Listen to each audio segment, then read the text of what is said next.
नमस्कार मित्रांनो, आज आपण बनवणार आहोत बिट्ट्या। याला बट्ट्यासुद्धा म्हणतात। बट्ट्यांसाठी स्पेशल दळून मिळतं, जे जाडसर पद्धतीने दळून भेटतं। पण आता वेळेवर आपल्याला जर बट्ट्या बनवायच्या असतील मग आपल्याकडे नसते ना, त्यासाठी मग आपण रवा आणि जे घरी गव्हाचं बारीक दळलेलं पीठ असते त्यापासून सुद्धा बनवू शकतो। तर चला आता आपण इथे बट्ट्यांचं भिजवून घेऊयात। मी इथे घेतलेला आहे 1 वाटी रवा, 1 वाटी गव्हाचं पीठ।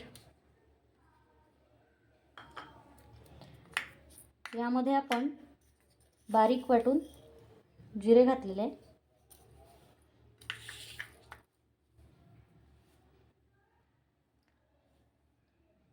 आता आपण यामध्ये थोडा ओवा घालून घेऊयात,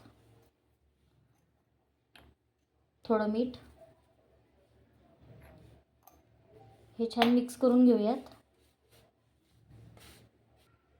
यामध्ये थोडा सोडा घालून घेऊयात आणि हे छान मिक्स करून पाण्याने भिजवून घेऊयात।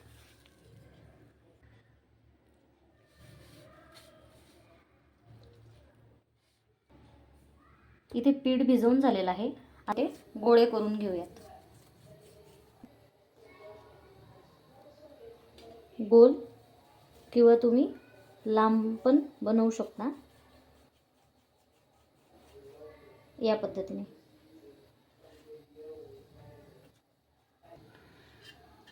आता इथे गोळे तयार करून घेतलेले आहे।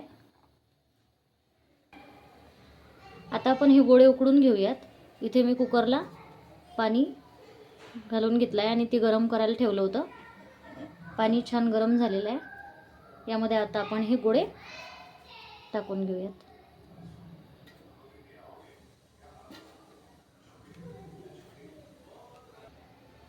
आपण सगळे गोळे टाकून घेतलेले आहे।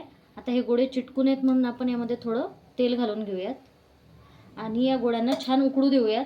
बघा, आता हे गोळे आपले तळाशी गेलेले आहेत। जेव्हा हे होऊन येतील, छान शिजून जातील, तेव्हा हे वर पाण्यावर तरंगायला लागतील। झाकून घेऊयात, म्हणजे छान पाण्याला उकळी पण येईल आणि आपले गोळे लवकर होऊन जातील। आता आपण हे गोळे झालेत का ते चेक करून घेऊयात। बघू शकता इथे आपले गोळे असे झालेले आहेत आणि पाण्याच्या वर आलेले आहेत।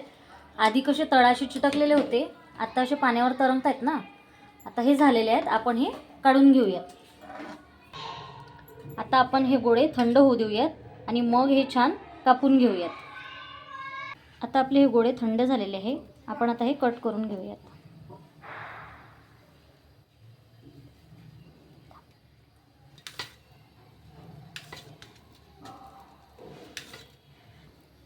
इथे आपण बिट्टीचं कापून घेतलेलं आहे। काही या पद्धतीने, जे गोल गोळे केलेले आहेत त्याचे या पद्धतीने कापायचे आणि ज्यांना लांबट गोळे केलेले आहे त्यांनी या पद्धतीने कापायचे गोल। आता आपण हे फ्राय करून घेऊयात। इथे मी तेल गरम करायला घेतलेलं आहे। यामध्ये आपण हे बट्ट्या सोडून देऊया।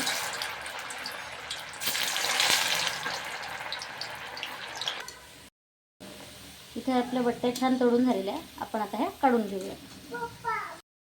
ह्या बिट्ट्या आता सर्व करण्यासाठी रेडी आहेत। व्हिडिओ आवडल्यास व्हिडिओला लाईक करा, चॅनलला सबस्क्राईब करा।